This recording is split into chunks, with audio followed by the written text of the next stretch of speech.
नमस्कार, आप देख रहे हैं विमर्श न्यूज। मैं हूं आकाश आपके साथ। प्रधानमंत्री नरेंद्र मोदी ने गया और पूर्णिया चुनाव रैली में भाषण दिया।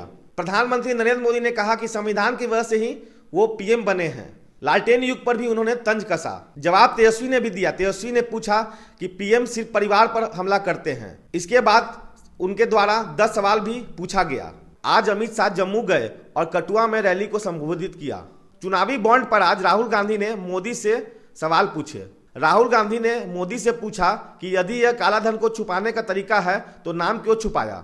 उन्होंने कहा कि बॉन्ड खरीदने वाले लोगों को सरकारी राहत पहुंचाई गई। ईवीएम मशीन से जुड़ी पर्ची वीवीपैट पर सुप्रीम कोर्ट में बहस चली। प्रशांत भूषण सहित कई वकील इन पर्चियों की गिनती के पक्ष में बोले। आज पटना में एक दुर्घटना में 7 ऑटो सवार मर गए।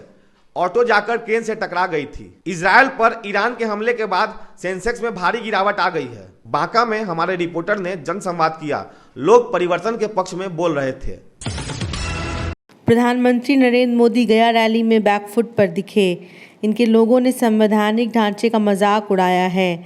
इस वजह से उन्हें अपने भाषण में पीछे हटकर सफाई देनी पड़ी। आगामी लोकसभा चुनाव की 2024 के बीच बीजेपी नेताओं द्वारा संविधान बदलने के दावे को लेकर आरजेडी लगातार सरकार पर हमला बोल रही है। अब प्रधानमंत्री नरेंद्र मोदी ने लालू और तेजस्वी यादव पर पलटवार किया है। बिहार के गया में चुनावी रैली को संबोधित करते हुए मोदी ने कहा कि देश के संविधान ने ही मुझे प्रधानमंत्री का पद दिया।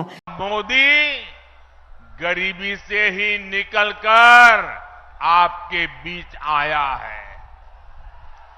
मोदी के ऊपर अपने इस समाज का, बाबा साहब का और उनके संविधान का बहुत बड़ा कर्ज है। उन्होंने आरजेडी पर आरोप लगाते हुए कहा कि जंगलराज, भ्रष्टाचार और नक्सली हिंसा आरजेडी की देन है।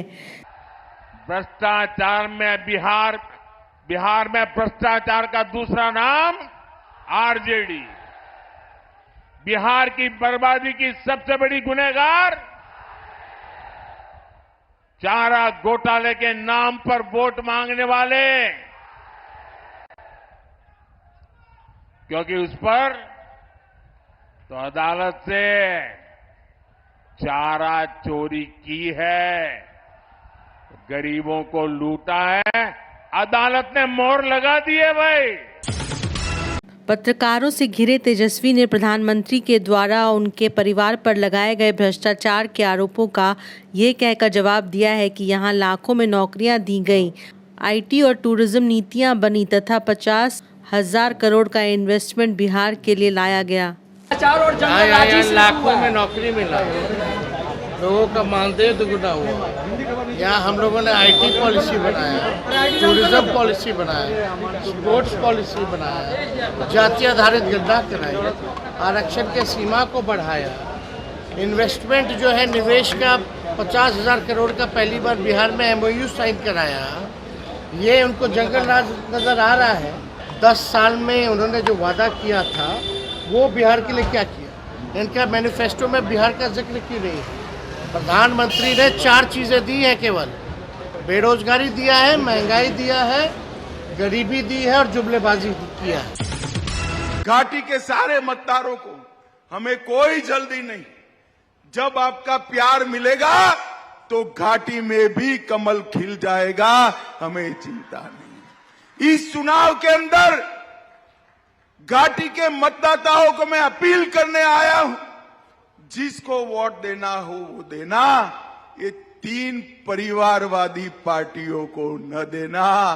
फारूक साहब, महबूबा जी और सोनिया गांधी, ये तीनों अपने बेटे बेटी के लिए काम करते हैं, आपके लिए काम नहीं। राहुल गांधी ने इलेक्टोरल बॉन्ड को स्ट्रीट लेवल का एक्सटॉर्शन यानी हफ्ता वसूलने की प्रणाली बताया। इलेक्टोरल बॉन्ड पर प्रधानमंत्री के स्पष्टीकरण के मसले पर आज राहुल गांधी मैदान में आ गए। राहुल गांधी ने कहा है कि इलेक्टोरल बॉन्ड यदि प्रधानमंत्री के अनुसार ही ब्लैक मनी का विकल्प है, तब इसमें प्रधानमंत्री ने नाम छुपाने की व्यवस्था क्यों की है। मोदी जी का एक इंटरव्यू आया, उन्होंने ये कहा है कि जो बॉन्ड का विरोध करेगा वो पछताएगा। क्या कहेंगे आप? नहीं, ये तो देखिए नरेंद्र मोदी का मास्टर स्कीम है। जी, ये इनकी सोच है जी, पूरा आइडिया इनका था। ये कहते हैं कि पॉलिटिक्स में ट्रांसपेरेंसी लाने के लिए किया गया जी। तो अगर ये पॉलिटिक्स में ट्रांसपेरेंसी लाने के लिए किया गया तो इसमें नाम क्यों छुपे थे? जब सुप्रीम कोर्ट ने कहा कि डेटा रिलीज होना चाहिए तो इसको रिलीज होने से कौन रोक रहा था, क्यों रोक रहा था?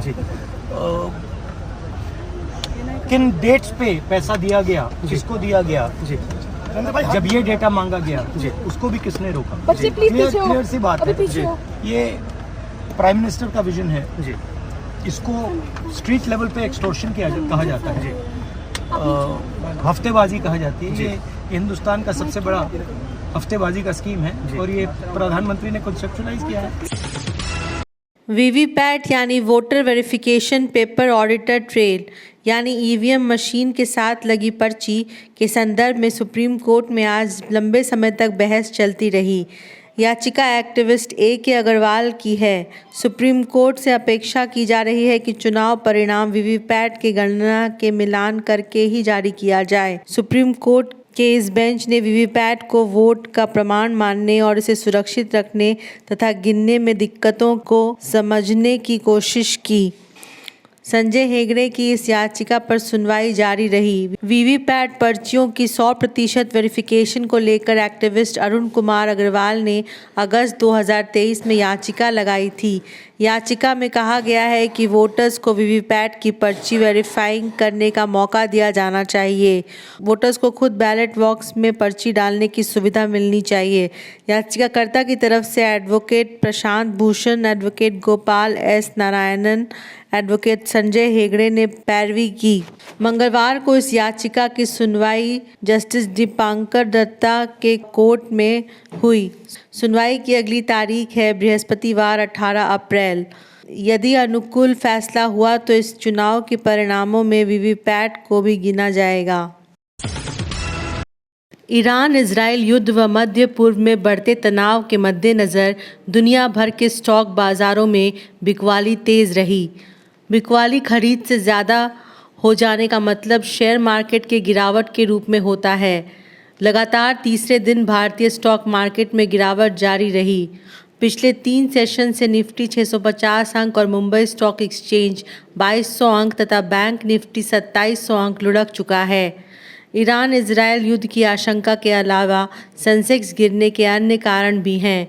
यूएस डॉलर का लगातार ऊपर बढ़ते जाना, इसके फलस्वरूप यूएस की ट्रेजरी से रिटर्न ऊपर चढ़ चुका है। दुनिया भर में बिकवाली बढ़ गई। कच्चे तेल के दाम में बढ़ोतरी भी एक वजह रही मार्केट में गिरावट की। आगे देखते हैं कुछ चुनावी टिडबिट्स। आज रिपोर्टर्स ने उपेंद्र कुशवाहा को घेरा। प्रधानमंत्री के इलेक्टोरल बॉन्ड संबंधी विचार पर और भ्रष्टाचार के वॉशिंग मशीन पर उपेंद्र कुशवाहा को घेरा गया। इस पर उपेंद्र कुशवाहा ने कहा कि तेजस्वी जहां सर से पांव तक भ्रष्टाचार से घिरे हैं, वह भ्रष्टाचार पर कैसे बोल रहे हैं। उपेंद्र कुशवाहा ने दावा किया कि काराकाट की जनता और प्रधानमंत्री के समर्थन से उनके पक्ष में चारों तरफ से हवा बह रही है। उनकी जीत पक्की है। मोदी जी वहाँ वह हवा लहर के रूप में परिवर्तित हो जा रही है। चौतरफा मोदी जी की हवा है, हवा ही हवा है, लहर है, इसलिए आ रहे हैं तो और अच्छा है, उनका स्वागत है, इससे और मजबूती मिल रही है। तेजस्वी यादव ने 10 सवाल पूछे पीएम मोदी से, कहा कि भ्रष्टाचार, वंशवाद, परिवारवाद पे कम मोदी जी मुंह खोलेंगे। अरे भैया, भ्रष्टाचार के बारे में अब तेजस्वी यादव जी बोलेंगे तब तो लोग हंसेंगे ना, जिनका सर से पांव तक भ्रष्टाचार में डूबा हुआ है और एक व्यक्ति नहीं पूरा परिवार, और उसमें भी भ्रष्टाचार के कई ऐसे आरोप हैं जो कोर्ट से बाकायदा साबित हो चुका है। अब वो क्या बोलेंगे भ्रष्टाचार के बारे में।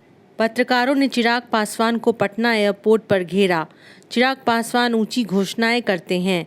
उन्होंने कहा कि नरेंद्र मोदी के प्रति बिहार में बहुत उत्साह है। 2014 से बेहतर नतीजे 2019 में आए हैं और 2024 में उससे भी बेहतर नतीजे आएंगे।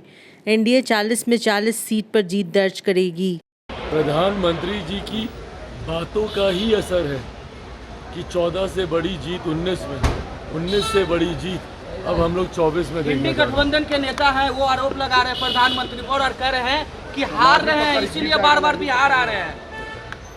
ये आरोप 14 में भी लगते रहे, 19 में भी लगते रहे। पंकज भाई भारत लाइव डाउनलोड। इवेंचुअली हारा कौन है ये सबको पता है। सुप्रीम कोर्ट में आज रामदेव और बालकृष्ण उपस्थित हुए। उन्होंने आम लोगों से माफी मांगने का इरादा व्यक्त किया। दवाइयों के चमत्कारिक प्रभाव के विज्ञापन को कोर्ट ने गैर कानूनी बताया है। रामदेव को कोर्ट ने चेतावनी दी है। 23 अप्रैल को फिर सुनवाई होगी। कोर्ट में एक और बात हुई है कि रामदेव के योग प्रचार की न्यायाधीशों ने प्रशंसा भी की। तो ये थी अब तक की खबरें। अगर आपने हमारे चैनल को यूट्यूब पे सब्सक्राइब नहीं किया तो जल्द जाके सब्सक्राइब कर लें और बेल आइकन दबा दें, क्योंकि आपको हर पल का नोटिफिकेशन मिलते रहे। अगर फेसबुक पे देख रहे हैं तो जाकर फॉलो करें और लाइक करें। तब तक के लिए विदा लेते हैं। धन्यवाद।